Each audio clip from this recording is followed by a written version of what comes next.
अभी की घटना है, कुछ वर्ष पहले की। ठाकुर जी के भोग में एक नियम होता है कि मिष्ठान ठाकुर जी के सामने रखो।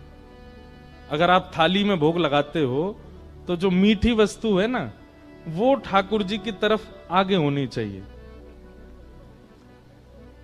अब हम लोग तो थाली में भोग लगाते हैं, पर प्रणाली ऐसी है कि थाली में भोग नहीं, संपूर्ण सामग्री ठाकुर जी के आगे रखनी चाहिए। कड़ी बनी है, चावल बनी है, रोटी बनी है, साग बना है, सब भर भर के पात्र लेके जाओ और ठाकुर जी के सामने सब कुछ पधरा दो। मंदिरों में ऐसे ही भोग लगता है, सारी सामग्री ठाकुर जी के आगे धरते हैं। ठाकुर जी को जितना रुचि लगे उतना पावे। आपने 2 ही रोटी धरी ठाकुर जी के आगे, ठाकुर जी मधुमंगल श्रीदामा सब आ गए होंगे। ठाकुर जी कह रहे होंगे, भैया नेक नेकी पहियो 2 ही धर के गए हो है, भूख तो ज्यादा लग रही है पर नेकी धर के गए हो है।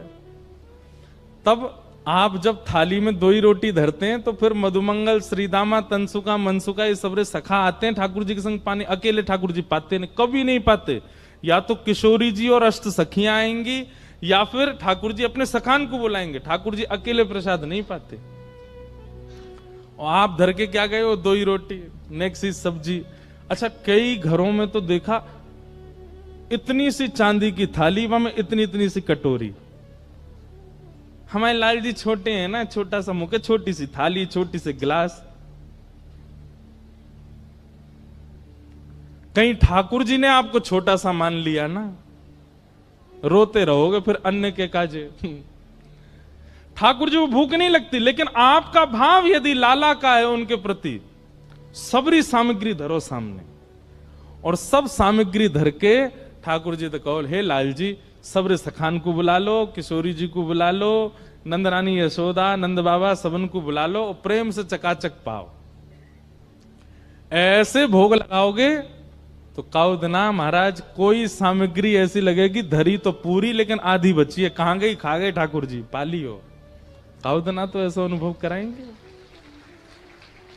तो ठाकुर जी के सन्मुख, जहां ठाकुर जी विराजने उनके सन्मुख मिष्ठान, मिष्ठान के बाद नमकीन, नमकीन के बाद साग, दाल, कढ़ी, चावल, रोटी, ऐसे भोग पधराना चाहिए ठाकुर जी के सन्मुख।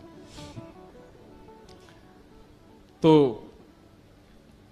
नाथ द्वार में नवनीत प्रियालाल जी इतने से लड्डू गोपाल, छोटे से, तो उनके सामने भोग पधराया गया, लेकिन जल्दीबाजी